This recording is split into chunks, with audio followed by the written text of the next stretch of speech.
So here's a question. We're a statewide organization working mainly right now to build our base back up and are more situated to plug into coalition partners campaigns versus spearheading our own right now while we reconnect with and strengthen our base.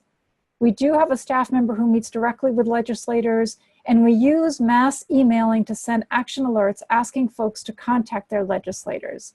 I can definitely see these training tools being useful for us in the future, like a year plus from now. Do you feel that this training is also beneficial for groups who are seeking to incorporate these types of digital organizing tools, but are not currently at the capacity to spearhead full campaigns and direct actions? So I'll respond, and alums, if you have anything to say, please jump in. I definitely have an opinion about this. So if you, really a lot of it depends on whether whether you have a staff person who has enough bandwidth to actually implement some of what they're learning. So what I see here is you have a member who meets with legislators, you're using mass emailing to send action alerts. If that's pretty much all that you're doing and all that as an organization you are likely to have the bandwidth to do right now, I think you should wait. Because there's so much that we cover, and it's useful to be able to begin to implement some of it, immediately, right? Even if there's plenty of things that organizationally, it may not be time for you to do this or that, or strategically, it may make sense to focus on this channel or that channel. So it's not like, there shouldn't be the expectation that you're really going to implement everything that we cover. Absolutely not.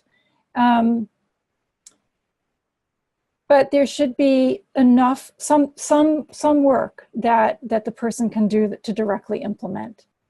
So I hope that addresses that, and feel free to do a follow-up question.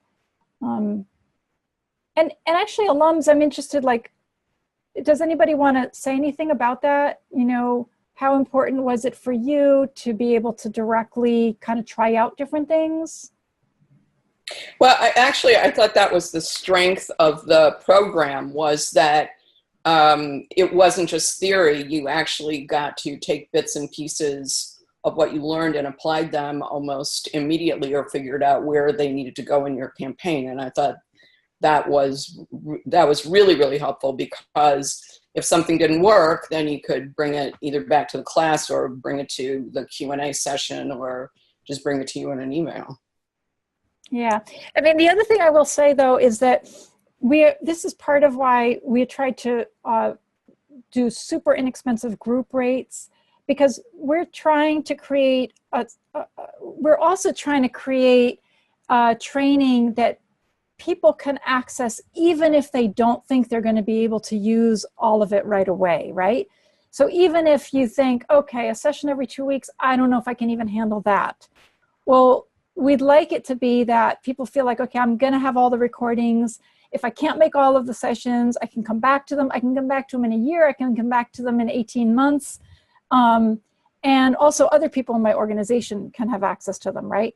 So I think that reduces the pressure on feeling like, okay, I'm signing up for a one-year thing where I have to be available at this time, every 2 weeks, and I have to, etc. Okay, here are some other questions. What makes this course stand out from others that are offered on the same topic? Is there continued support and connection with the organization after the course is completed? So if folks know of other kind of full courses like this that are offered, we'd love to know about them, because I don't know of them. So we know that there are some like week-long or several-day intensive training sessions on online organizing, but you kind of have to travel to go to that particular event. And there's no recordings that are available focusing in on things.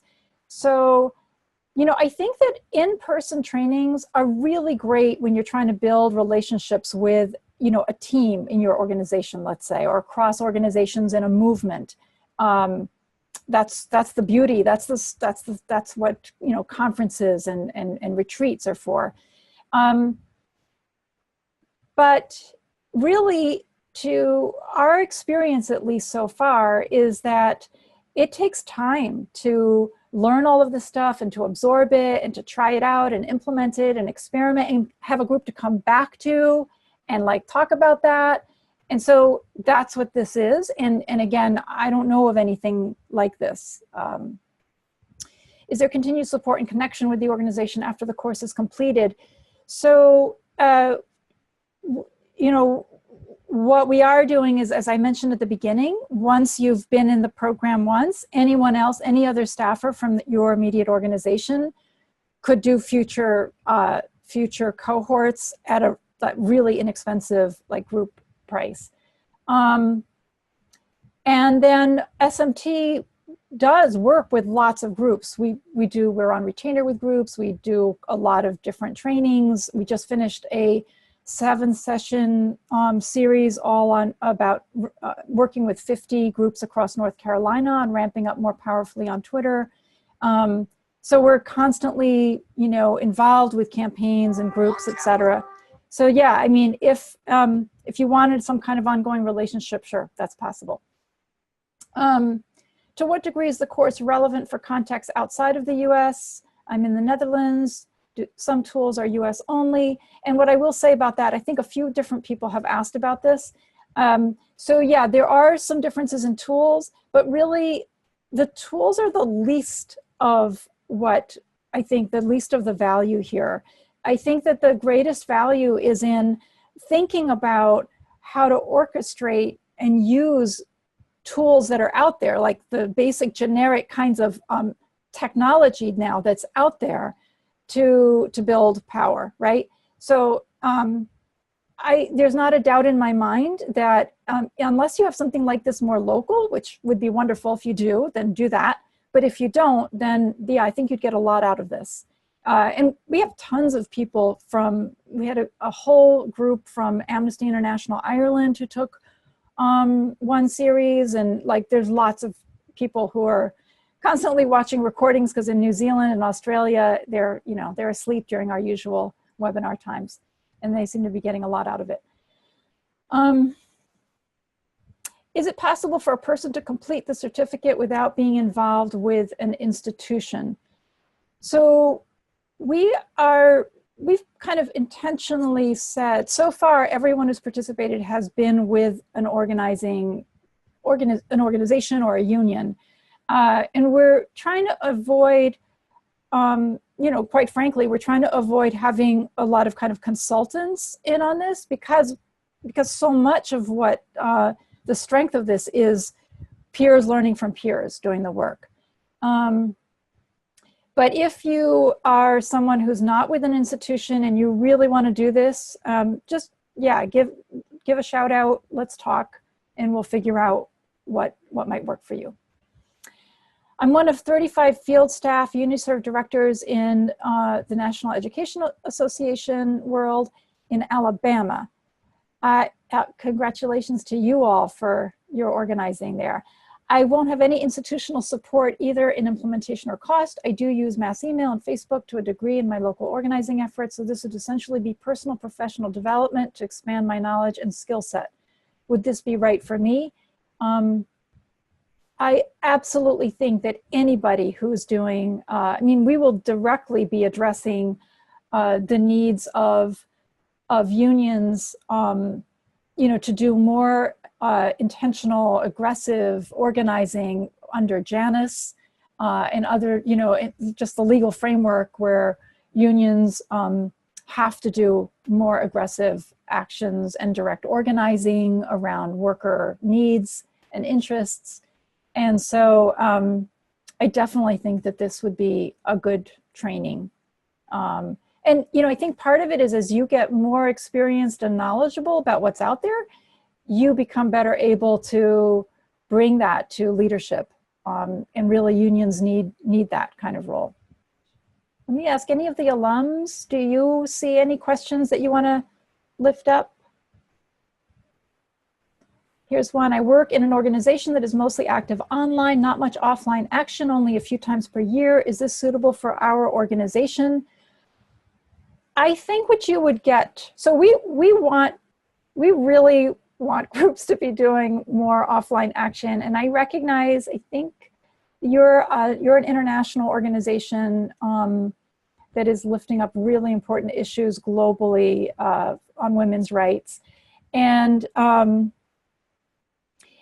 I think that you all have taken, you've taken a lot of SMT trainings in the past. I think if the past trainings that you've taken have been useful, then this one will be too. This is very consistent with what we do in our work. Yes. So I think that, you know, there are clearly some organizations where you are doing more grass tops organizing and you are an influencer. And you can bring an organizing approach to putting more pressure on whether it's the United Nations or other kinds of targets.